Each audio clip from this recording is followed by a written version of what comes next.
বাদাম কত কইরা কেছো? হ্যাঁ, 50 টাকা প্যাকেট।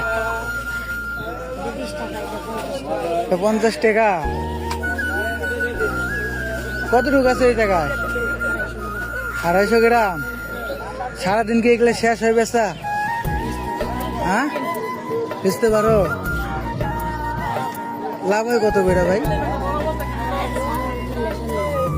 চালান কত কইরা থাকে?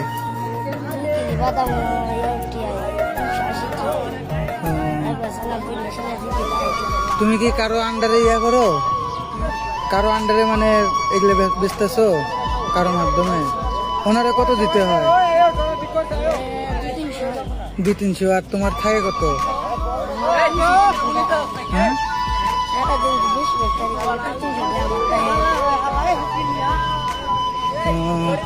আচ্ছা ভাই, হ্যাঁ ভালো থাকো। হ্যাঁ।